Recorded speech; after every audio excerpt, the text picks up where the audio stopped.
नव वर्ष आने वाला है। वैसे तो देखा जाए भारतवर्ष में हम 2 बार नव वर्ष मनाते हैं।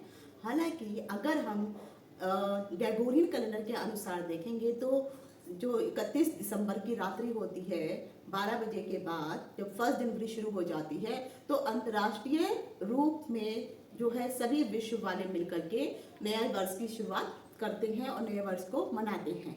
लेकिन अगर हम हिंदू कैलेंडर के अनुसार अगर हम देखेंगे तो हम लोग जो है हिंदू कैलेंडर के अनुसार जब चैत्र मास की प्रतिपदा तिथि पड़ती है तभी से हम नए वर्ष की शुरुआत मानते हैं। और उस समय फिर हम विक्रम संवत देखते हैं, उसका राजा कौन है और मंत्री कौन है। हालांकि देखा जाए तो इस बार जो है अगर विक्रम संवत देखेंगे तो वीरवार के दिन जो है यानी बृहस्पतिवार के दिन नए वर्ष की शुरुआत होने वाली है। और जो राजा होंगे तो वो बृहस्पति ही होंगे, क्योंकि शास्त्रों में कहा गया है जिस दिन जो है नए वर्ष की शुरुआत होती है हिंदू कैलेंडर के अनुसार उसी दिन को राजा माना जाता है। और मंत्री जो होंगे वो मंगल रहने वाले हैं। लेकिन क्योंकि हम 31 दिसंबर के बाद जो है नया साल मनाने वाले हैं और 2026 में हम सब प्रवेश करने वाले हैं, तो आप सबके मन में ये उत्कंठा तो अवश्य उठ रही होगी कि आने वाला 2026 हम लोगों के लिए कैसा रहने वाला है। आपने बहुत सारी जगह पर जो है अलग अलग यूट्यूब चैनल्स में जो है अपने राशि के अनुसार तो आपने देख लिया होगा कि कैसा बीतने वाला है। लेकिन मैं अक्सर कोशिश करती हूँ कि आप नक्षत्रों पर बहुत अधिक बल दें, क्योंकि ज़्यादातर जो नक्षत्र के आधार पर जो प्रेडिक्शन की जाती है वो एकदम सटीक होती है। और उसमें जो है अगर मान लीजिए नक्षत्र 80% दे रहे हैं तो कहीं ना कहीं राशियां जो है आपको 50 से 60% जो है फल प्रदान करती हैं। तो इस बार का जो नव वर्ष की जो शुरुआत होने वाली है, तो ये जो अगर आप मतलब चार्ट देख रहे हैं जो मैंने व्हाइट बोर्ड पे बनाया है, ये उस दिन मध्य रात्रि का चार्ट है जिस दिन हम 2026 में प्रवेश करेंगे रात्रि 12 बजे के बाद। तो जिस दिन ये जो है हम ये मनाने वाले हैं नया वर्ष, उस दिन बुधवार का दिवस है। और जो है अगर आप देखेंगे तो यहाँ पे पूरे चार्ट में जब लगन की बात आती है तो उस दिन जो है मिथुन लगन बन रहा है। ये रात्रि का मैंने समय लिया है, यानी रात्रि 31 दिसंबर 2026 का जो है ये मैंने समय लेकर के रात्रि के 12 बजे के आसपास का समय लिया है। और उसके अनुसार से ये पूरा जो है स्थिति बन करके चार्ट की दिखाई दे रही है। तो लगन जो है वो लगन में ही चंद्रमा बैठे हुए हैं, तो कह सकते हैं कि वो जो है कन्या राशि के अंतर्गत जो है लगन का उस समय उदय हो रहा है और चंद्रमा लगन में ही है।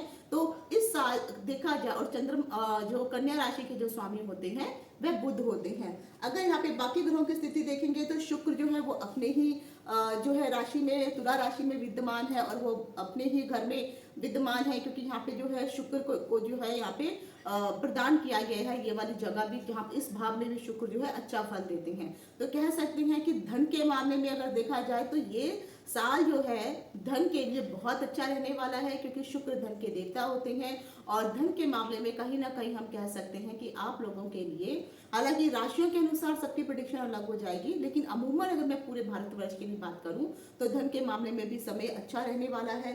उसके बाद जो देखेंगे आपका जो है तृतीय भाव है, पराक्रम का भाव है, ये खाली है, लेकिन पराक्रम के स्वामी मंगल होते हैं। मंगल यहाँ कहाँ बैठे हैं? मंगल वहां पर वक्री होकर के द्वादश भाव में आकर के बैठ रहे हैं। तो शास्त्र में ये कहा गया है कि जब भी कोई ग्रह जिस जो है अगर द्वादश भाव में आकर के बैठता है तो वह द्वादश भाव का फल नहीं देता है, वह जो फल देगा जहां पर उसकी दूसरी राशि होगी वहां पर वो उसका फल देता है। तो इस वक्त मंगल जो है वो सिंह राशि के अंतर्गत आकर के बैठे हुए हैं, गुरु के साथ बैठे हुए हैं। गुरु जो है वक्री अवस्था में है और मंगल भी जो है मंगल वर्गोत्तम होकर के बैठे हैं, वक्री नहीं है। तो वर्गोत्तम का मतलब ये हो गया कि मंगल के अंदर बहुत अधिक बल है। तो जो भी अगर हम कहेंगे कि जो वृश्चिक राशि मंगल के अंतर्गत आती है, तो जो पराक्रम का जो भाव है, तो कहीं ना कहीं इस साल जो मैं कह सकती हूँ कि पराक्रम के हिसाब से हम कुछ अच्छा तो करने वाले हैं और कुछ ऐसी चीजें भी हो सकती हैं, क्योंकि ये वृश्चिक राशि है। वृश्चिक राशि एक रहस्यमय राशि जिसको हम कह सकते हैं। तो गुप्त रूप में कुछ ऐसे पराक्रम भी देखने को आपको मिल सकते हैं कि आप कहेंगे कि हमने तो ये सोचा भी नहीं था कि ऐसा भी हो सकता है। तो कुछ तो गुप्त रहस्यमय चीजें होने वाली हैं। उसके बाद जब सुख की बात आ जाती है धनु राशि, धनु राशि में जो है बुध आकर के बैठे हैं सूर्य के साथ, बुध आदित्य योग बन रहा है, सूर्य आदित्य योग बन रहा है, लेकिन यहाँ पर जो है बुध अस्त होकर के बैठ गए हैं। तो यानी कहते हैं लगन का स्वामी केंद्र में आकर के जो है अस्त होकर के बैठ गया है। तो हालांकि जो अस्त होकर के बैठना जो है वो उतना पावरफुल नहीं होता है, लगन का अस्त होना उतना शुभ नहीं माना जाता है। पर अब यहाँ पर जो है क्योंकि लग्न का स्वामी यहाँ पर सुख के भाव में आकर के बैठ गया, वो भी सूर्य के साथ। तो सूर्य जब सुख के भाव में आते हैं तो कहीं ना कहीं सुख में जो है कमी तो उत्पन्न करते ही हैं। और जो बुध होता है वो बुध छोटी कन्याओं का मालिक होता है, बुध जो है खिलाड़ियों का मालिक होता है, बुध छोटे बच्चों का मालिक होता है। और खासकर सूर्य के साथ आकर के वो आप बैठ गए हैं। तो सूर्य जैसे कि एक पाप ग्रह है, अग्नि कारक ग्रह है, और बुध सूर्य के अनुसार ही काम करने वाले हैं। तो कहीं ना कहीं मैं कहूँगी कि जितने भी जो सरकारी नौकरी वाले जितने भी लोग हैं उनको भी थोड़ा समझ के रहना चाहिए। इस साल गड़बड़ करने की कोशिश ना करें, नहीं तो मुश्किल का सामना आपको करना पड़ सकता है। सुख के भाव में आके बैठे हैं तो सुख में कुछ तो उतार चढ़ाव आपको देखने को मिलने वाले हैं। साथ में क्योंकि बुध वहां पर बैठे हैं तो जितनी जो छोटी कन्याएं होंगी, जितने जो खिलाड़ी वर्ग होंगे, उस समय उनको जो है बहुत अधिक मेहनत करने की भी जरूरत पड़ने वाली है। क्योंकि यहाँ पर जो सॉरी लगन का अस्त हो जाना जो है तो कहीं ना कहीं आपके पराक्रम में कहीं ना कहीं कमी दिखाई देती है। तो अपने पराक्रम को जो है आपको बढ़ाना पड़ेगा। उसके बाद जो है पंचम भाव में राहु आकर के बैठे हैं, और राहु मकर राशि के आकर के बैठे हुए हैं।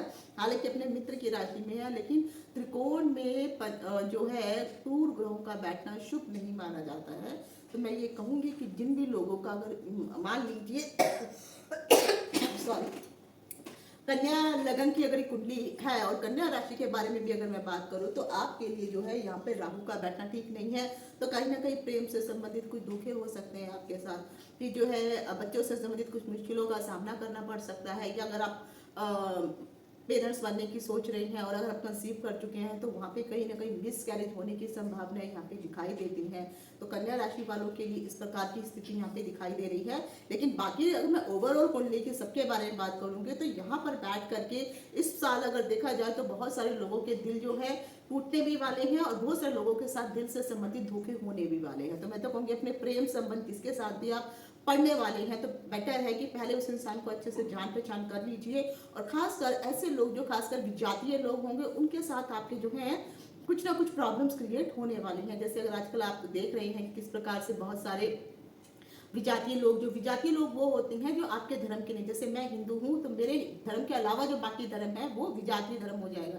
तो आपने देखा होगा कई बार बताया भी जाता है कि किस प्रकार से जो है कोई मुस्लिम लड़का है उसने अपना नाम बदल करके हिंदू नाम रख लिया और फिर प्रेम प्रसंग चलाया, शादी विवाह कर लिया, बाद में पता चलता है कि वो जो है लड़का हिंदू था ही नहीं। तो इस प्रकार की चीजें जो है होंगी इस साल, बहुत सारी होने वाली हैं। और क्योंकि वो मकर शनि की राशि में आकर के बैठे हुए हैं और शनि का प्रभाव भी यहाँ पर रहने वाला है, तो इसीलिए मैं कहूँगी कि संभल के रहने की जरूरत है। जब सप्तम भाव की बात करते हैं तो यहाँ पर जो है मीन राशि के जो है शनि आकर के बैठे हैं। इस समय आप जितनी भी उथल पुथल देख रहे हैं, जितने भी आप तूफान देख रहे हैं, क्योंकि मीन राशि जो है वो जल तत्व की राशि है और ऊपर से जो शनि है वो ठंडे ग्रह हैं। तो शनि जल तत्व की राशि में आकर के, एक तो ठंड वैसे भी इतनी बढ़ रही है, साथ में वो जल तत्व की राशि में आके बैठे हुए हैं। और जो ये जो शरीर के भाव से किया जाए तो ये पैरों को इंडिकेट करता है। तो बहुत सारे लोगों को पैरों से संबंधित मुश्किलें होने वाली है। आपको पानी से बच के रहना चाहिए, स्पेशली बाथरूम वगैरह में जो है आप फिसल के गिरने का डर आपको जो है कहीं ना कहीं बना रहने वाला है, क्योंकि पूरा साल जो है अगले साल तक ही इसी राशि में रहेंगे। तो शनि भी यहाँ पर बैठ करके, खासकर जब आप किसी हस्बैंड वाइफ भी हैं तो कहीं ना कहीं एक दूसरे के बीच में टकरार भी हो सकती है। और यहाँ तक भी मैं कहूँगी कि अगर आप व्यापारी वर्ग के लोग भी हैं तो कहीं ना कहीं आपको जो है व्यापार में भी उतार चढ़ाव देखने को मिल सकता है। और यहाँ तक भी हो सकता है कि आपके जो भी यहाँ पर अगर आप प्रोडक्शन का काम करते हैं तो आपके जो अपने ही लोग होंगे वो कहीं ना कहीं कुछ अड़चने डालने की कोशिश कर सकते हैं। उसके बाद अगर देखा जाए तो अष्टम भाव खाली है, क्योंकि अष्टम भाव का जो स्वामी मंगल है, तो मैंने जैसे कहा है कि मंगल जो है उनकी जो पहली राशि होती है पहले वो उसका प्रभाव देंगे, फिर वो दूसरी राशि का। तो पहले जो उनकी राशि पड़ रही है तो यहाँ पर तो कहीं ना कहीं मंगल वर्गोत्तम होकर के बैठे हैं, तो ये वो जो यहाँ पर अष्टम भाव का प्रभाव देने वाले, और अष्टम भाव गुप्त भाव है। जैसे मैंने कहा कि कुछ ऐसी चीजें हो सकती हैं, और खासकर तो इस साल जो है यहाँ तक तो अगर मैं देख के ये मानना ज़रूर है कि इस साल कुछ ना कुछ ऐसी मेडिसिन्स का इन्वेंशन होने वाला है और कुछ ऐसी बीमारियों, क्योंकि मंगल मोस्टली देखा जाए तो कैंसर का कारक माना जाता है। ब्लड खराब होने के लिए भी मंगल अगर सही नहीं है तो ब्लड दूषित हो जाता है। तो इस साल कैंसर से संबंधित या ऐसी कोई लाइलाज बीमारियां जिसको ठीक होने में बहुत समय लगता है, इस प्रकार की बीमारियों से संबंधित कोई मेडिसिन या कोई वैक्सीन वो इजाद अवश्य होने वाली है। तो कुछ ना कुछ तो इस साल जो है मेडिकल के क्षेत्र में कुछ अलग चीजें तो होने वाली ही हैं और वो भी रहस्यमय तरीके से ये चीजें होंगी। उसके बाद देखा जाए जो शुक्र नवम भाव है, नवम भाव में जो है शुक्र की राशि आकर के बैठी हुई है। तो हालांकि देखा शुक्र जो है अपनी ही राशि में आकर के बैठे हैं, तो कहीं ना कहीं जो उनकी दृष्टि वहां पर सॉरी हाँ, तो उनकी जो है दृष्टि वहां पर पड़ेगी, तो वहां पे भी भाग्य का साथ भी जो है मिलने ही वाला है। और बशर्ते आपको देखना है कि शुक्र आपकी कुंडली में कैसा है। साथ में केतु जो है वो लाभ दसम भाव में देख लीजिए, क्योंकि मिथुन राशि है, मिथुन राशि के स्वामी जो बुध है, बुध अस्त होकर के बैठे हैं। तो हो सकता है इस बार जो खासकर जो मिथुन राशि के जो लोग हैं उन लोगों के लिए कार्य क्षेत्र में कुछ अप एंड डाउन देखने को मिल सकते हैं। आप जिस तरह की नौकरी चाहते हैं करना, वो नौकरी अगर आपको एक तरफ लगेगा मिल जाएगी, लेकिन बाद में पता चलेगा कि वो नौकरी जिसको आप जिस हिसाब से समझ रहे थे वो वैसी है नहीं, या नौकरी में बहुत सारे उतार चढ़ाव देखने को मिलेंगे, सेटिस्फेक्शन आपको नहीं मिलने वाली है, या फिर आपको अपने आप को प्रूव करने के लिए बहुत अधिक मेहनत करनी पड़ेगी, तभी जाकर के कहीं ना कहीं फिर जाकर के आप उस नौकरी में सरवाइव करने वाले होंगे और अपने आप को प्रूव कर पाएंगे।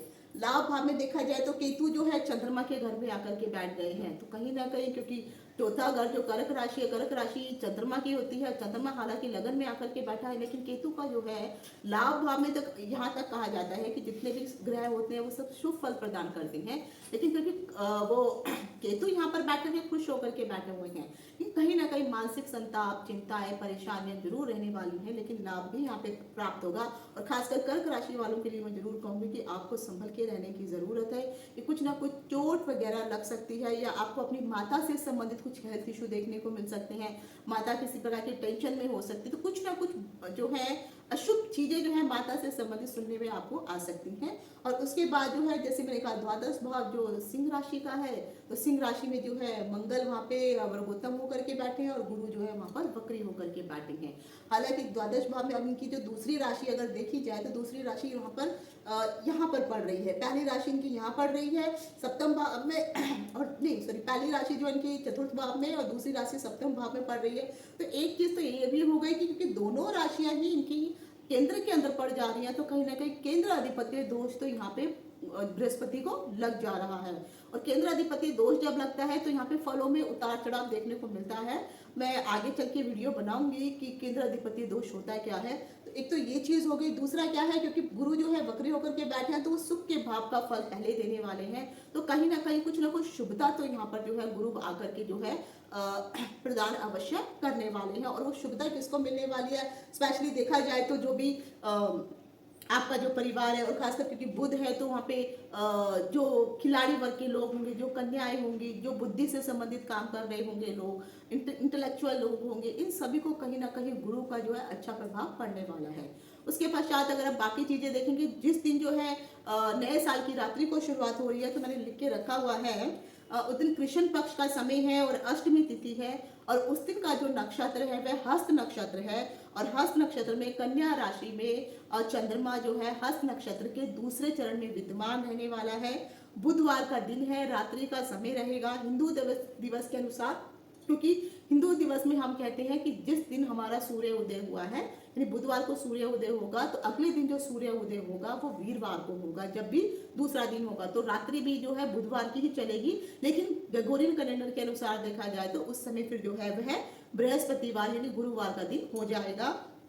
योग की बात करें तो शोभन योग है, योग अच्छा है। और करण की बात करें तो बालव करण है। हालांकि मैंने करण के बारे में जो है बहुत सारे वीडियो बनाए हुए हैं, और जितने भी करण है उन सबसे संबंधित जो वीडियो मैंने बनाया है, तो आप जो है बालव करण के बारे में जाकर के देख सकते हैं। अगर आपका किसी का जन्म बालव करण में हुआ तो आप किस प्रकार के व्यक्ति हैं, कैसा आपका आचरण है, कौन से क्षेत्र में काम करना आपके लिए सही रहेगा, उन सब की जानकारी मैंने वहाँ पर दे रखी है। तो ये तो मैंने अमूमन आपको सबको बता दिया है कि इस प्रकार से जो है ये उस दिन नए साल की कुंडली बन रही है। अब मैं आपको बताने वाली हूँ अपने इस वीडियो में कि जो भी 27 नक्षत्र और 12 राशि के लोग हैं, आप लोगों के लिए नक्षत्र सिद्धांत के अनुसार आने वाला 2026 कैसा रहने वाला है और आपको कहां पर सावधानी बरतनी होगी, कहां पर आपको सफलता प्राप्त होने वाली होगी, कौन से नक्षत्रों के लिए ये आने वाला 2026 बहुत अच्छा रहेगा और कौन से नक्षत्रों के लिए शुभ रहने वाला है, इन सभी की जानकारी लेकर के मैं डिम्पल शांडिल्या ज्योतिष तथा ज्ञान सागर के माध्यम से अपने सभी नए और पुराने दर्शकों का हार्दिक स्वागत करती हूँ। नमस्कार। ओम नमः शिवाय। जय हो शंकरा आदिदेव शंकरा, तेरे जाप के बिना चले ये सांस किस तरह। मेरा कर्म तू ही जाने, क्या बुरा है क्या भला, तेरे रास्ते पे मैं तो आंख मूंद के चला। तेरे नाम की जोत ने सारा हर लिया तमस मेरा। नमो नमो शंकरा भोलेनाथ शंकरा रुद्रदेव हे महेश्वरा। एक बात मैं और कहना चाहती हूँ, क्योंकि नए साल में मैंने कहा था कि जैसे ही 2026 आएगा मैं अपनी लाइफ शुरू करने वाली हूँ। बहुत सारे ऐसे लोग हैं जो क्वेश्चन पूछते हैं और डिस्क्रिप्शन में कमेंट में क्वेश्चन पूछते हैं, पर्सनली जो है मुझे व्हाट्सएप पे जो है वो मुझे क्वेश्चन पूछते हैं। तो इतने ऐसे ऐसे क्वेश्चन होते हैं कि आप टाइप करके उनका आंसर नहीं दे सकते हैं। तो 2026 में मैं लाइव शुरू करने वाली हूँ। तो मेरा आपको डिस्क्रिप्शन में एक वहाँ पर व्हाट्सएप का ज्योतिष सतह ज्ञान सागर व्हाट्सएप ग्रुप मैंने बनाया है, उस ग्रुप में आप जो है ज्वाइन हो जाइए। तो जब भी मैं लाइव शुरू करने वाली होंगी वो लिंक जो है मैं व्हाट्सएप ग्रुप में डाल दिया करूंगी, तो इमीडिएट आपको पता चल जाएगा, तो आप अपने आप को कनेक्ट कर सकते हैं। और जब लाइव शुरू होगा तो लाइव में बहुत सारी ऐसी जो है रेमेडीज मैं आपको बताऊंगी, बहुत सारी ऐसे सिचुएशंस मैं आपको बताऊंगी ग्रहों की, प्लैनेटरी, और जो जो चेंज हो रहे हैं, क्यों ऐसे ऐसे कारण बन रहे हैं, चाहे वो संसार में होने वाले हो चाहे में आपके जीवन में होने वाले हैं। तो प्रॉब्लम्स का कारण कौन सा प्लैनेट है, क्यों ऐसा हो रहा है, तो बहुत सारी चीजें जो है मैं आपको वो बताने वाली हूँ, जो मोस्टली मैं क्लासेस में बताती हूँ। और अगर आप जो है ज्योतिष सीखने में इंटरेस्टेड है तो इससे एक चीज भी जो है आपको एक समझ में भी आ जाएगा कि मैं जिस तरह से आपको पढ़ा रही हूँ, समझा रही हूँ, क्लास में भी उसी हिसाब से ही अमूमन जो है रहता है। लेकिन वहाँ पे थोड़ा सा जो है, क्योंकि कंप्यूटर वगैरह यूज़ किया जाता है तो स्क्रीन वगैरह शेयर की जाती है, तो वो थोड़ा उसमें रहेगा, तो आपको समझ में आएगा कि जो चीज़ें मैं बता रही हूँ वो आप इजीली जो है कनेक्ट कर पाएंगे। आप जो है नीचे क्वेश्चन पूछ सकते हैं और फिर मैं लाइव में आपका उनका जो है मैं आंसर दे सकती हूँ। तो अगर आप ये चाहते हैं कि आपको पता चले लाइव कब से शुरू होने वाली है, तो मेरा ज्योतिष सतह ज्ञान सागर व्हाट्सएप ग्रुप है, उस ग्रुप का लिंक मैंने दे रखा है, उसमें आप जो है जितना जल्दी हो सके ज्वाइन हो जाइए, क्योंकि अगले साल अभी कुछ ही समय 3-4 दिन ही बचे हैं। जनवरी में फिर मैं लाइव का सेशन शुरू करने वाली हूँ, तब आपको पता चल जाएगा। साल आप सभी के लिए हार्दिक मंगलमय और शुभ हो। तो जैसा कि मैंने कहा कि कन्या राशि में चंद्रमा विद्यमान है और जो चंद्रमा है उस वक्त हस्त नक्षत्र के दूसरे चरण पर विद्यमान रहने वाले हैं, जब हम 31 दिसंबर की मध्य रात्रि को नए साल में यानी 2026 में प्रवेश करेंगे अकॉर्डिंग टू ग्रेगोरियन कैलेंडर। तो अगर यहाँ पर मैंने देखा है नक्षत्र लिखा है, वहाँ पे ग्रह लिखे हुए हैं और वहाँ पे ग्रहों का जो है कौन कौन से ग्रह रहने वाले हैं और कौन कौन से ताराओं में जो है क्या फल देने वाले हैं, वो सब मैं आपको बताने वाली हूँ।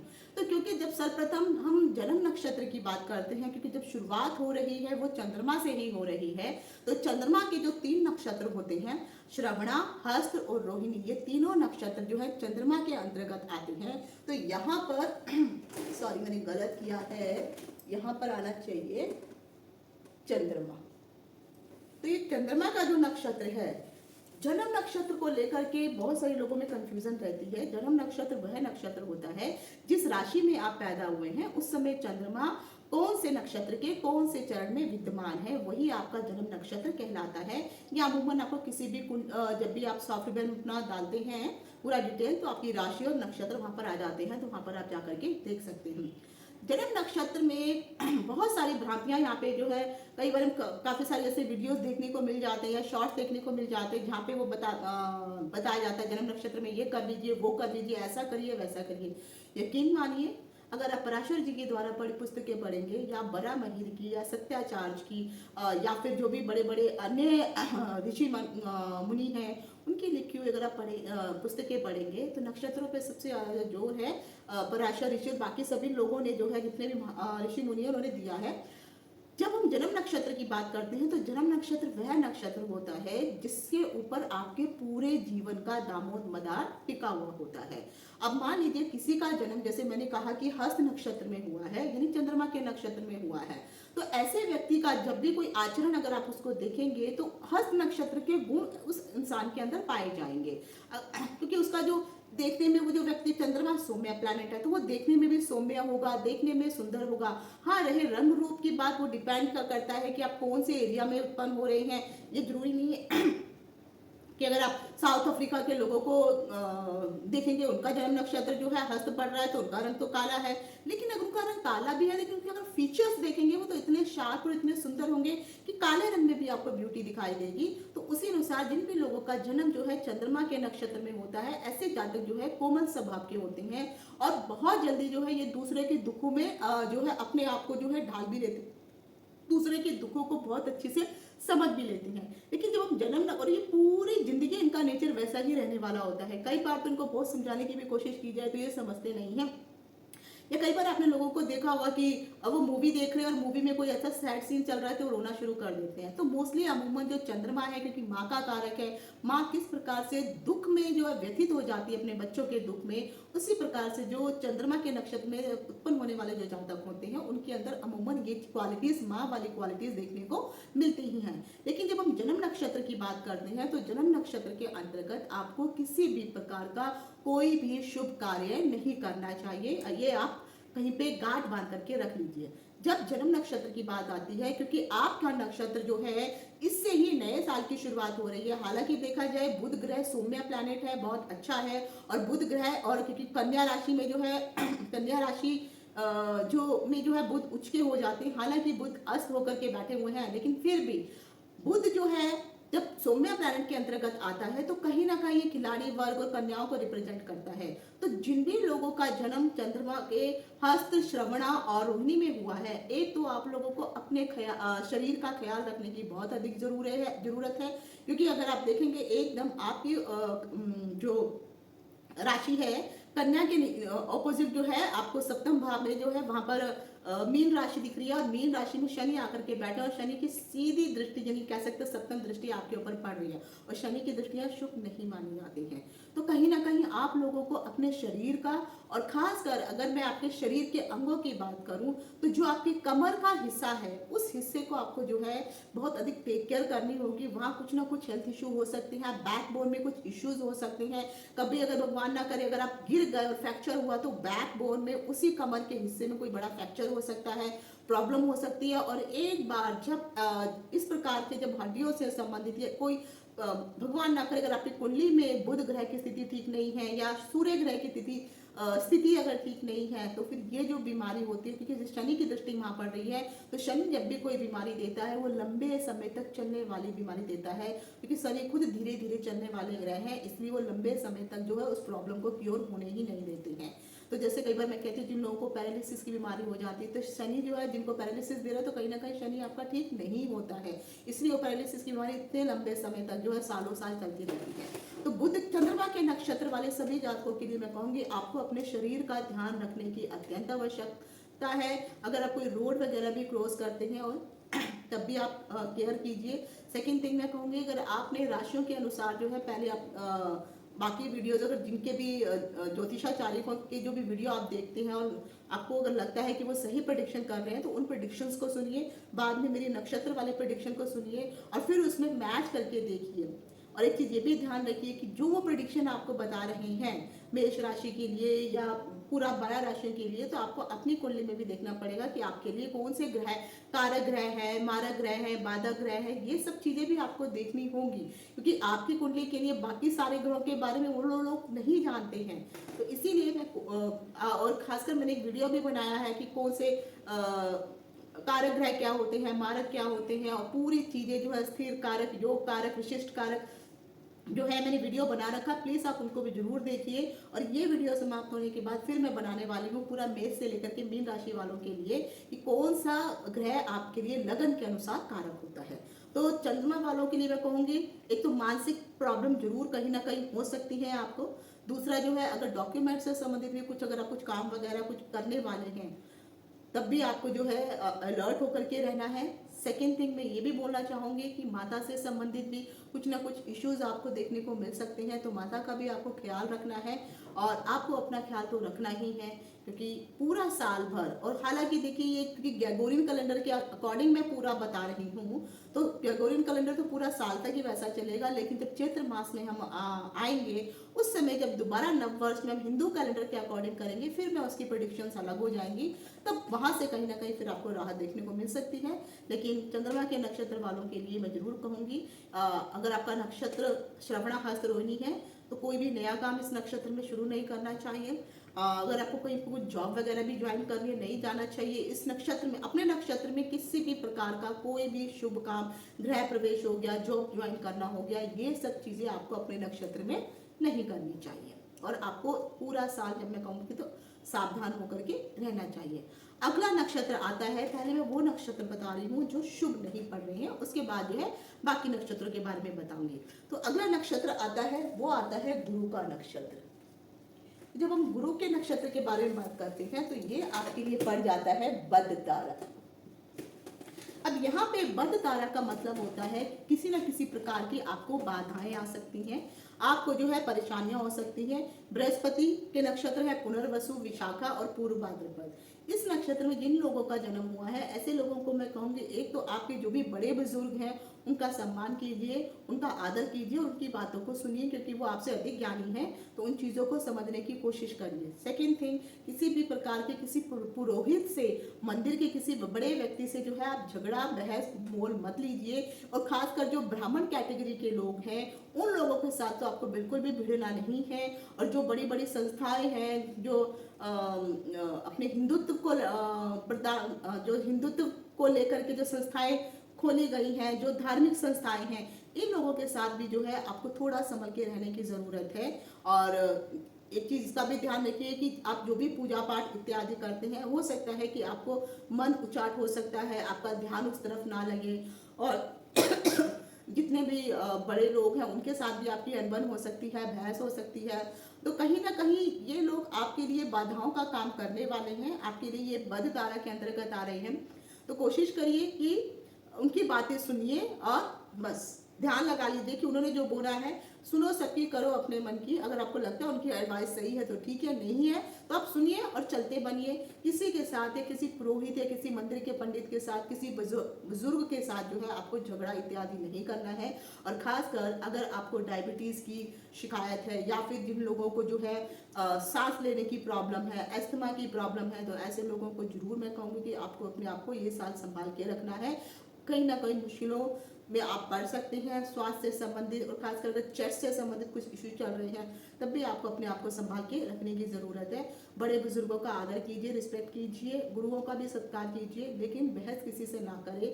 इन लोगों से बस आप चरण छू के आशीर्वाद लेते रहिए, तो कहीं ना कहीं ये समय आपका निकल जाएगा। लेकिन ब्राह्मणों से, और जो भी आपके क्लास टीचर भी जो भी रहते हैं आपके, और कोई ऐसा व्यक्ति जो ब्राह्मण वर्ग का है, जो कास्ट में भी ब्राह्मण है, ऐसे लोगों से भी तो मैं कहूँगी कि आपको उनसे बच के ही रहना चाहिए। नहीं तो कहीं ना कहीं उनसे कोई आपने ऐसी बात कर दी तो कोई ना कोई उनके द्वारा फिर मुसीबत आपके ऊपर आ सकती है।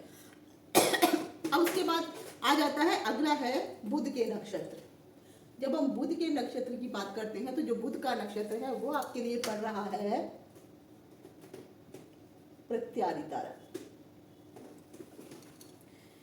जब हम प्रत्यारी तारा की बात करते हैं तो जो प्रत्यारी तारा होता है कहीं ना कहीं आपके लिए खतरे लेकर के आने वाला होता है, मुश्किलों का सामना आपको करना पड़ सकता है। तो जब बुध के नक्षत्र की बात करेंगे तो आश्लेषा, ज्येष्ठा और रेवती। और जैसे ही मैंने आपको कहा, क्योंकि इस साल जो नए साल का लगन है वो कन्या लगन से शुरू हो रहा है, और एकदम ऑपोजिट सैटर्न भी बैठा हुआ, सैटर्न की दृष्टि भी पड़ रही है। तो बुध के नक्षत्र वाले जितने भी लोग हैं, एक तो आपको अपनी बुद्धि का सही रूप से प्रयोग करने की कोशिश करनी है, क्योंकि आप जो है अपनी बुद्धि से, क्योंकि एक तो आपके अंदर बुध के नक्षत्र में जितने लोगों का जन्म होता है, या बुध की राशि के जो भी अधिपत्य होते हैं, इन लोगों के अंतर्गत जो इतनी मैच्योरिटी नहीं होती, क्योंकि बुध एक बच्चा बालक ग्रह है, जिसके कारण आप इनमेच्योरिटी के कारण जो है कुछ ऐसी हरकतें भी कर देंगे कि बाद में आपको जो है बाधाओं का, परेशानियों का सामना करना पड़ पड़ सकता है। तो कोशिश ये कीजिए कि जितने भी छोटी कन्याएं हैं इनको भी मैं कहूँगी, खिलाड़ी वर्ग के लोग हैं इनके लिए भी मैं कहूँगी, पर्यावरण से जुड़े हुए जितने भी लोग हैं और जिनका भी जन्म बुध के राशियों में या बुध के नक्षत्रों में हुआ है, इन लोगों के लिए मैं कहूँगी, एक तो आपको जो है अपने आप को, अपने शरीर की भी रक्षा करनी है, दिमाग को सही जगह पे लगाइए, उथल पुथल मत करिए और जो भी आप काम करेंगे ईमानदारी से, खासकर जो डॉक्यूमेंट वगैरह वाला कोई भी काम होगा, ऐसा नहीं है कि किसी के ऊपर आपने भरोसा किया और जाके डॉक्यूमेंट साइन कर दिए, तो यहाँ पे आपको मुश्किलों का सामना करना पड़ सकता है, बाद में पछताना भी पड़ सकता है, क्योंकि डॉक्यूमेंट बताए कुछ और जाएंगे और साइन किसी और पे कर दिए जाएंगे आपके द्वारा। पढ़ाई लिखाई में जरूर यहाँ प्रॉब्लम देखने को मिल रही है, तो कोशिश करिए कि पढ़ाई में थोड़ा ज़्यादा ध्यान लगाइए। और जिन लोगों का जन्म, जैसे मैंने कहा, आश्लेषा ज्येष्ठा रेवती में ये नक्षत्र में हुआ है और कहीं ना कहीं मिथुन और कन्या राशि के अंतर्गत भी अगर आप आ रहे हैं, तब भी मैं जरूर ये कहूँगी कि इस साल जितने भी जातक हैं, क्योंकि जब आपके 10th के या 12th के पेपर होने वाले हैं, बोर्ड एग्जाम होने वाले हैं, तो आपको ज़्यादा अधिक मेहनत करनी पड़ेगी, क्योंकि इस वक्त जो बुद्धि भी कहीं ना कहीं आपको दिखाई देगा तो आपका साथ देती हुई नहीं नजर आ रही है। आप पढ़ेंगे कुछ और लिख के कुछ और आ जाएंगे, तो कहीं ना कहीं भ्रम की स्थितियां भी यहाँ उत्पन्न हो सकती हैं। स्किन से संबंधित कुछ एलर्जी आपको हो सकती है। अगर आपके कोई छोटे बच्चे हैं तो छोटे बच्चों से संबंधित कुछ हेल्थ इशू आप लोगों को दिखाई दे सकते हैं। और अगर जिन लोगों को, कई लोगों को जैसे नट से एलर्जी होती है, किसी मीठी चीज़ से, कुछ फ्रूट्स ऐसे होते हैं उनसे एलर्जी होती है, तो खाने पीने का भी आपको परहेज करना है, ताकि जो एलर्जी वाले इशू हैं वो आपके साथ ना हो, नहीं तो ये चीज़ें आपको आगे परेशान कर सकती हैं। और खासकर मैं तो ये भी कहूँगी कि जो ज़्यादा पढ़े लिखे और जो ज़्यादा इंटेलेक्चुअल लोग हैं उनके साथ भी जो है आप जो है क्या कह सकते हैं, मध्यता की स्थिति ही बना करके रखें, न्यूट्रल होकर के ही रहें, किसी से ज़्यादा बहस करके, लड़ाई झगड़ा करके या अपने आप को प्रूफ करने की कोशिश ना करें, नहीं तो बाद में मुक्की आपको ही खानी पड़ेगी। कोशिश कीजिए, शांति से समय निकालिए और ईश्वर का जो जो नक्षत्रों के बारे में बता रही हूँ मैं, जिस जिस नक्षत्र में आपका जन्म हुआ और ये शुभ नहीं बैठ रहे हैं, तो मैं तो कहूँगी आप उस राशि और उस नक्षत्र की आप पूजा अवश्य कीजिए और मंत्र उच्चारण अवश्य कीजिए। उसके बाद जो अगला नक्षत्र आता है, उसके बाद आता है जिन लोगों का जन्म जो है शुक्र के नक्षत्र में हुआ है, और शुक्र के नक्षत्र वालों के लिए जो समय है वो विपद तारा।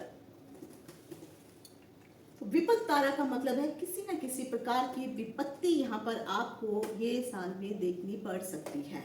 तो जो शुक्र के नक्षत्र होते हैं, भरणी, पूर्वा फाल्गुनी और पूर्वाषाढ़ा, ये शुक्र के नक्षत्र हैं। और खास करके कि शुक्र जो है वो स्त्री कारक ग्रह है, तो जितनी भी स्त्रियां हैं, स्त्रियों से संबंधित आप लोगों को विपत्तियां देखने को मिल सकती हैं।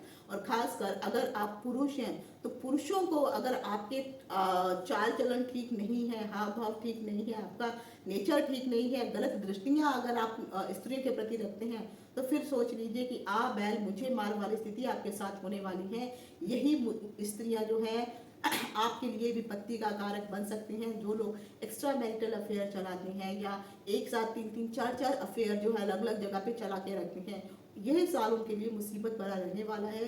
आप अपने कैरेक्टर को संभाल के रखिए, नहीं तो मुश्किलों का सामना आपको करना पड़ सकता है। और खासकर मैं स्त्रियों के लिए भी यही कहना चाहूँगी कि इस साल जो है आपको अपने आप की रक्षा करना बहुत जरूरी है।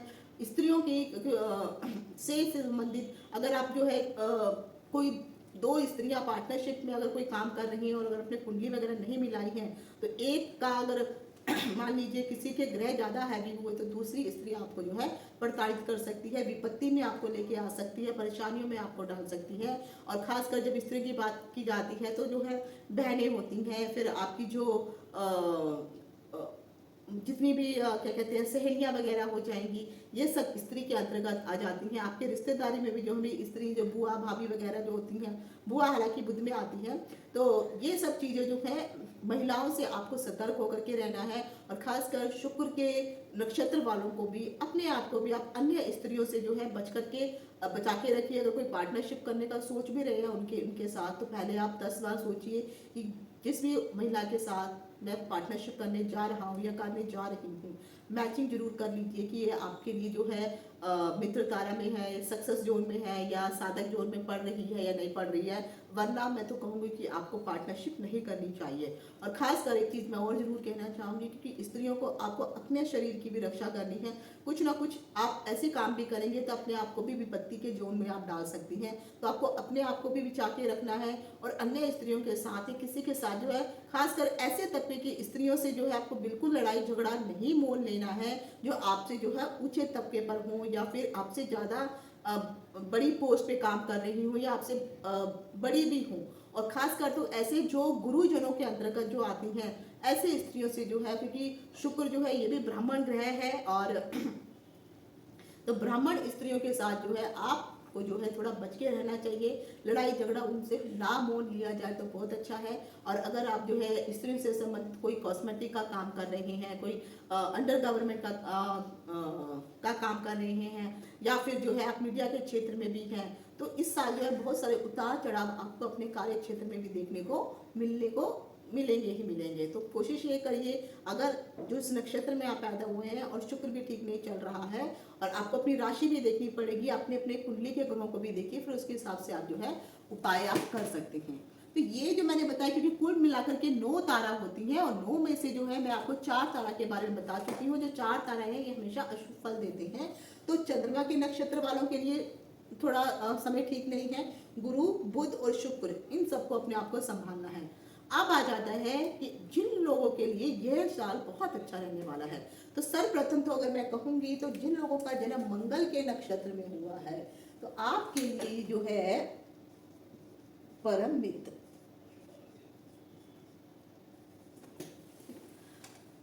तो चंद्रमा के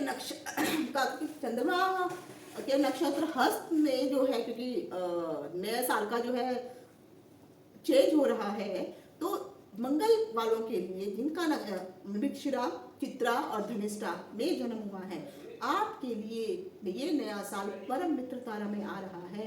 यानी मैं कहूँगी कि इंटीमेट फ्रेंड बन करके ये साल जो है आपके लिए आ रहा है 2026।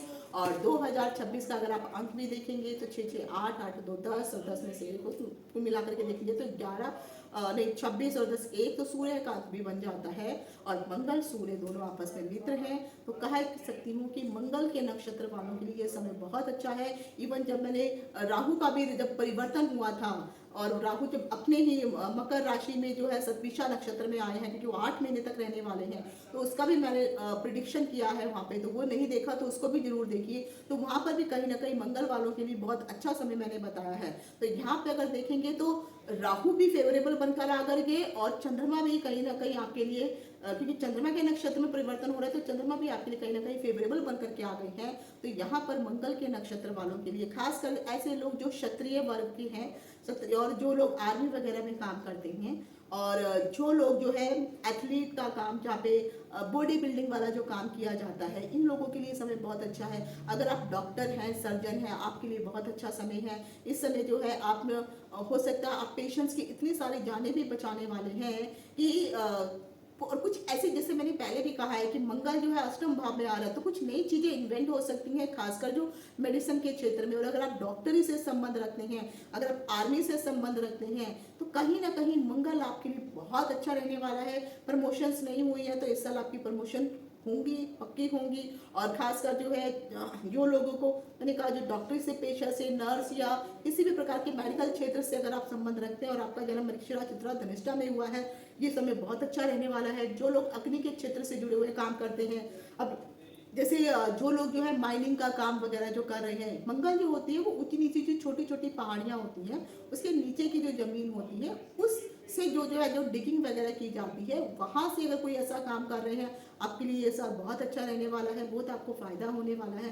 तो मैं तो कहूँगी 2026 मंगल के नक्षत्र वालों के लिए बहुत ही अच्छा रहने वाला है। और खासकर अगर आप जैसे भट्टी में जैसे ईंटें वगैरह बनाए जाते हैं, खासकर ऐसा काम जो अग्नि से जुड़ा हुआ हो, क्योंकि मंगल गर्म ग्रह है। तो अगर जैसे गाड़ियां वगैरह हैं, तो गाड़ियों में जब स्टील का प्रयोग किया जाता है तो वो एकदम लोहे को तपा दिया जाता है, तो कहीं ना कहीं भट्टी का प्रयोग होता है।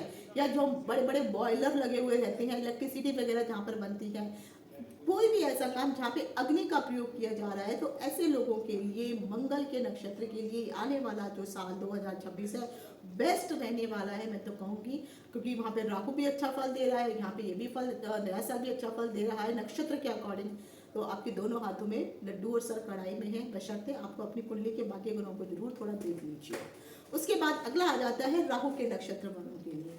अब यहाँ पे जिन लोगों का जन्म राहु के नक्षत्र में हुआ है, उन लोगों के लिए वह मित्र बन करके चंद्रमा का जो नक्षत्र, मतलब जो नक्षत्र का जो ये चंद्रमा के नक्षत्र में जो नया साल में हम प्रवेश कर रहे हैं, तो राहु के लिए जो है ये मित्र तारा बन करके आ रहा है। यानी आद्रा, स्वाति, सत, ऋषा में जिनका भी जन्म हुआ है, आपके लिए भी ये समय बहुत अच्छा रहने वाला है। खासकर ऐसे लोग जो मीडिया जगत से जुड़े हुए हैं, बहुत अच्छा समय है आपके लिए। यहाँ पे आपको जो है ख्याति मिल सकती है, अचानक आप जो है फेमस हो सकते हैं। साथ में जो लोग विदेश में जाकर के कुछ काम इत्यादि कर रहे हैं, तो विदेश जाने का मौका अभी तक नहीं मिला है, तो इस साल आपको विदेश जाने का मौका भी प्राप्त हो सकता है। या जिन लोगों के लिए जो वीज़ा वगैरह के लिए ट्राई कर रहे थे, इस साल आपको वीज़ा लग सकता है। और खासकर जो आईटी क्षेत्र में है और आईटी क्षेत्र में एक अच्छी पोजीशन प्राप्त करने की कोशिश कर रहे थे, तो आप आईटी में भी अच्छा जो है आपको यहाँ पर उछाल देखने को मिल सकता है। तो कहीं ना कहीं मैं तो कहूँगी कि राहु के नक्षत्र वालों के लिए बहुत अच्छा समय है। अगर आप किसी प्रकार का कोई व्यवसाय इत्यादि कर रहे हैं, तो विदेशों से यहाँ पे आपको अच्छा लाभ होने वाला है। आप बाहर जाकर के अपनी कंपनियां भी स्टेबल कर सकते हैं, कुछ स्टेब्लिश कर सकते हैं, कोई नए ऑफर्स आपको बाहर से प्राप्त हो सकते हैं, कुछ नया काम आपको मिल सकता है। और खासकर ऐसे लोग जो विजातीय हैं, जो आपके धर्म से दूसरे धर्म के लोग हैं, ये लोग आपके लिए ज़्यादा फेवरेबल साबित होने वाले हैं। अगर आप हिंदू धर्म से संबंधित हैं, तो जो भी सिख है, ईसाई है, मुस्लिम है और क्रिश्चियंस हैं, जितने भी हैं, इन सभी जो भी लोग होंगे, ये लोग आपके लिए बहुत ही फेवरेबल रहने वाले होंगे, इनसे आपको फायदा ही होने वाला है। तो राहु के नक्षत्र वालों के लिए भी ये साल बहुत अच्छा रहने वाला है। इस समय को अच्छे से यूटिलाइज कीजिए। आप विदेश में जाकर के भी अगर आप कुछ काम शुरू करना चाहते हैं, तो वहाँ पे भी आप अपना काम शुरू कर सकते हैं। और खासकर वहाँ के लोग ही जो है मिल करके आपको आपका काम स्टेबल होने में जो है मदद करने वाले हैं। तो ये समय आपके लिए बहुत अच्छा रहने वाला है। खासकर अगर आपको कोई राहु से संबंधित से राहु जो है आपको ब्लैडर, कोल्ड ब्लैडर की प्रॉब्लम दे सकता है, किडनी के इशू दे सकता है। तो अगर कोई इशू अगर आपको ऐसे चल रहे थे, तो धीरे धीरे अब वो इशू जो है समाप्त होते हुए भी नजर आ रहे हैं। तो उनमें भी कहीं ना कहीं कमी दिखाई देगी। कोई लंबे समय से कोई बीमारी चल रही थी, तो बीमारी में भी अब आपको जो है कोई ऐसा डॉक्टर मिल जाएगा, कुछ ऐसा विदेश में या कोई अंतर्राष्ट्रीय में कुछ ऐसा डॉक्टर मिल जाएगा जो आपको इस प्रकार की बीमारी में क्योर करने में आपकी मदद करने वाला है। उसके बाद अगला नक्षत्र आ जाता है, वह नक्षत्र है शनि का नक्षत्र। तो जिन भी जातकों का जन्म शनि के नक्षत्र में हुआ है, ऐसे लोगों के लिए जो है ये साधक तारक, यानी आपके लिए जो कन्या राशि में हस्त नक्षत्र का जो नए साल में हम प्रवेश कर रहे हैं, तो यहाँ पर जिन भी लोगों का जन्म शनि के नक्षत्र पुष्य, अनुराधा और उत्तरभाद्रपद में हुआ है, यह पूरा साल आपके लिए सक्सेस जोन यानी साधक तारा में पड़ रहा है। तो आप अगर किसी प्रकार के कोई बिजनेस में अगर आप जुड़े हुए हैं, तो यकीन मानिए यहाँ पर आपको सक्सेस मिलने वाली है।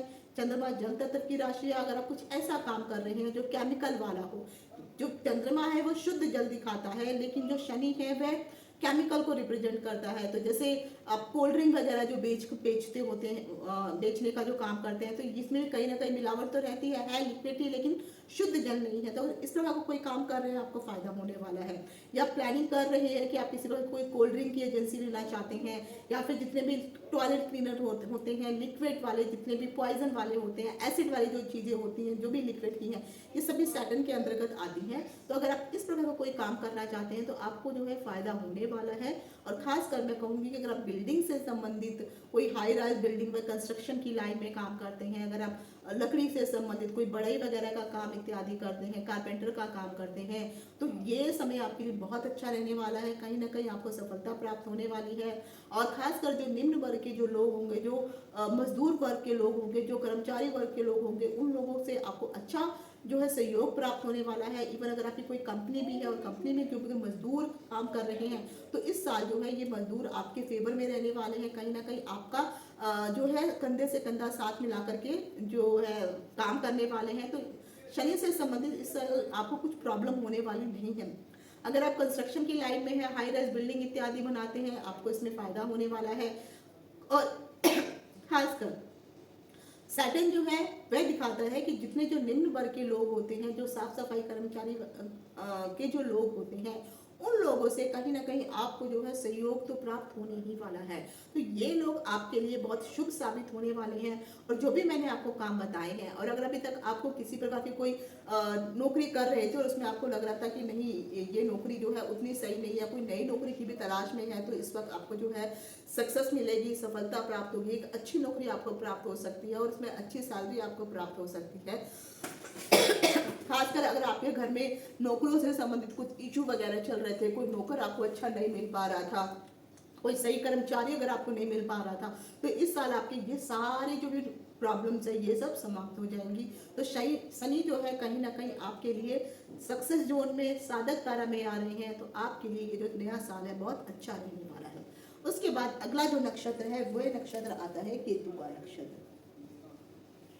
जिनका भी जन्म केतु के नक्षत्र में हुआ है उन लोगों के लिए मैं कहूँगी आपके लिए ये जो है क्षेमा तारा अर्थात कल्याणकारी बनकर के ये साल आने वाला है। क्योंकि जब केतु की बात करते हैं तो केतु जो है एक तो काट चार्ट को दिखाने वाला ग्रह माना जाता है। केतु जो है स्वर भावों का जो सर का हिस्सा है उसे केतु माना जाता है।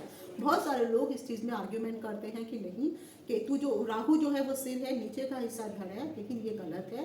इसके लिए आप जो है अगर हो सके तो और थोड़ा रिसर्च करिए। ऑलरेडी मैंने वीडियो बनाया है, उस वीडियो को आप देखिए और मैंने पूरे यहाँ वहाँ पर बाकायदा जो जितने भी श्लोक हैं राहु और केतु को लेकर के उन सबको डिफाइन करके बताया गया है कि क्यों केतु जो सिर है और नीचे का हिस्सा राहु है।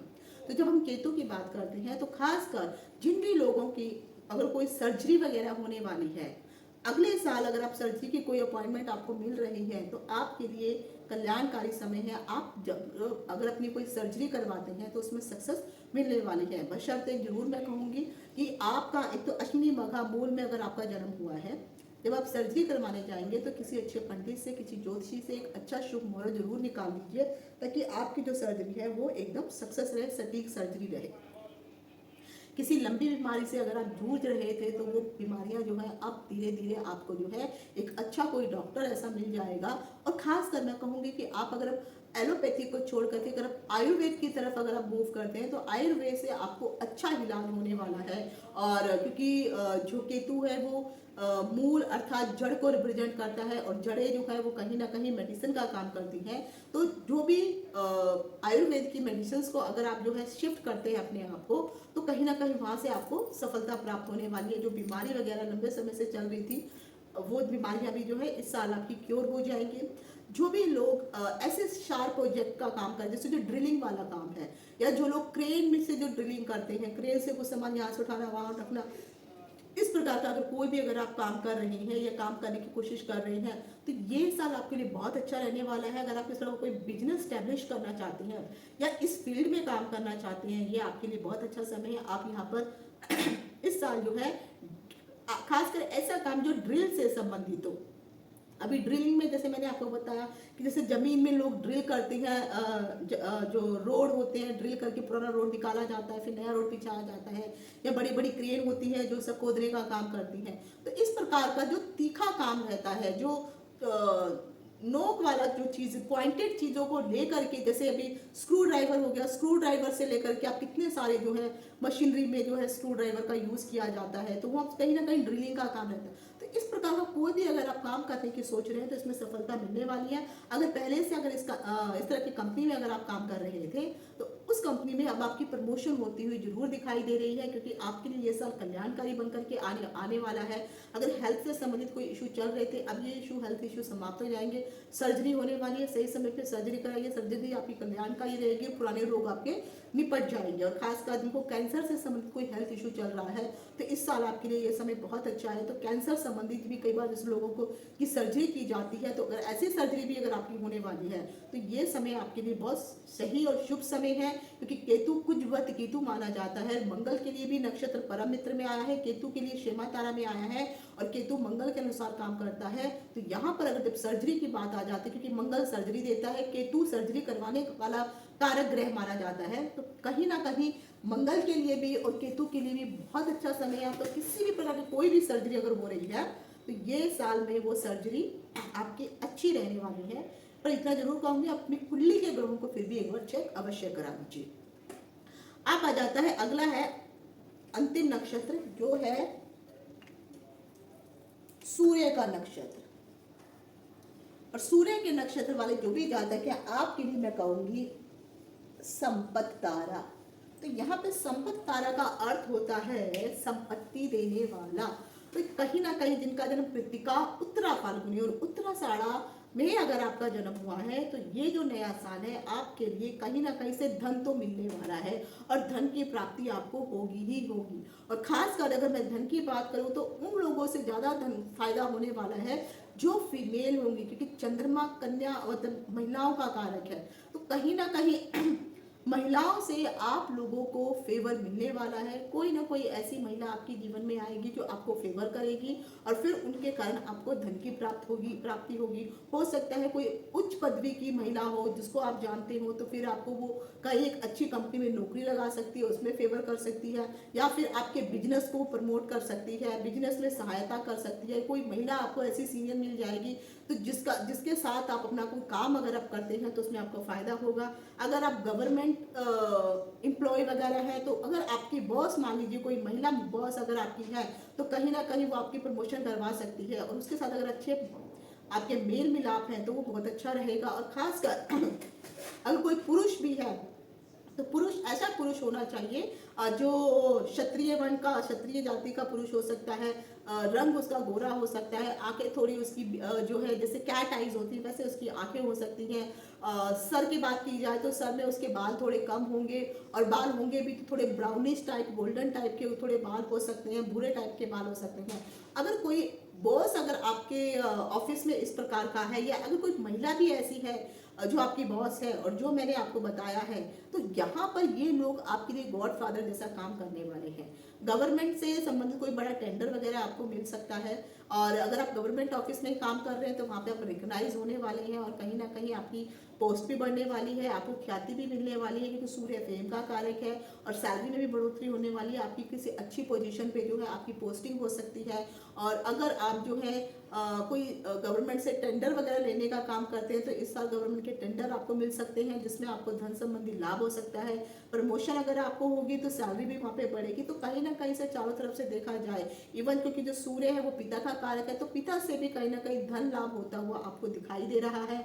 तो ऐसे लोगों के लिए मैं जरूर कहूंगी कि ये जो पूरा साल है आपके लिए, जितने भी लोगों का जन्म जो है कृत्तिका उत्तरा फाल्गुनी और उत्तराषाढ़ा में हुआ है, ये साल बहुत अच्छा रहने वाला है। संपत्ति तारा में आपका आ रहा है और गवर्नमेंट के ऑफिशियल के लोग भी आपकी मदद करने वाले हैं।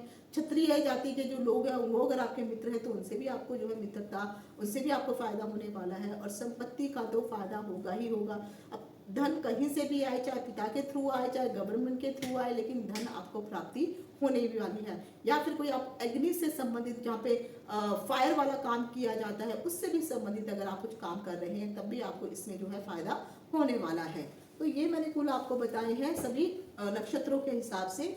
एक बार मैं बताती हूँ, जो चंद्रमा के नक्षत्र वाले लोग हैं आप लोगों को संभल के रहना पड़ेगा। अपने पूरे साल तक अपने शरीर का ख्याल रखिए, टेंशन से थोड़ा आपको बचना होगा, अपनी माता के शरीर का भी ख्याल रखना होगा। ये साल थोड़ा आपके लिए क्रिटिकल रहने वाला है। गुरु के नक्षत्र वालों के लिए कहा है कि ये बद तारा में आ रहे हैं और खासकर जो आपके गुरुजन हैं, बड़े बुजुर्ग हैं, दादा दादी नाना नानी के एज के लोग हैं, उनके साथ आप बहस मत कीजिए, लड़ाई झगड़ा मत कीजिए। जो वो बोलते हैं उन चीज़ों को जो है अमल में लाने की कोशिश कीजिए, नहीं तो बाद में आपको जो है चाहे जो आपके कॉलेज के प्रोफेसर हों, पंडित या मंदिर का कोई ब्राह्मण भी हो, तो जरूर कोशिश करिए। और बड़ी बड़ी ऐसी संस्थाएं, इनसे भी आप थोड़े दूर रहने की कोशिश कीजिए, इनके साथ पंगा ना लें तो अच्छा है। बुध वालों के लिए जैसे मैंने कहा प्रत्यारी तारा है, तो बुध के नक्षत्र में जिन लोगों का भी जन्म हुआ है आपके लिए भी समय अच्छा नहीं है। आश्लेषा, ज्येष्ठा और रेवती के लिए प्रत्यारी तारा है तो कहीं ना कहीं परेशानियां आपके ऊपर आने वाली हैं, मुश्किलों का सामना आपको करना पड़ सकता है। स्किन से संबंधित कुछ एलर्जी आपको हो सकती है। डॉक्यूमेंट से संबंधित मुश्किलों, जब भी आप साइन करेंगे डॉक्यूमेंट्स का ध्यान इत्यादि का ध्यान रखें। वाणी पे अपनी कंट्रोल करके रखिए क्योंकि वाणी ही आपको जो है मुश्किलों में डाल सकती है। तो इन सब चीज़ों का आपको जो है ध्यान रखने की जरूरत है। और बुध जो है खासकर मामा को कहा जाता है, तो जो मामा पक्ष के लोग हैं, जो मौसी पक्ष के, बुआ पक्ष के लोग हैं, इनसे संबंधित भी कुछ ना कुछ इशू आपको देखने को मिल सकते हैं। तो कोशिश कीजिए इनसे भी जो है न्यूट्रल बना के रखिए, दूरी जितना मेंटेन कर सकते हैं। ऐसा नहीं है कि दूर हो जाइए सडनली, लेकिन फिर भी ज़्यादा बीच में ना पड़े तो अच्छा। और इन लोगों के साथ भी जो है अपना न्यूट्रल का ही संबंध बना करके रखिए। अभी जैसे मैंने गुरु के लिए कहा है, तो गुरु के लिए आपके जो दादा दादी, नाना नानी हो गए, जो बुजुर्ग लोग हो गए, ये लोग जो है आपके लिए जो है कहीं ना कहीं मुश्किलों का सामना करना पड़ सकता है। तो इनसे आपको अपने आप को बचा के रखिए।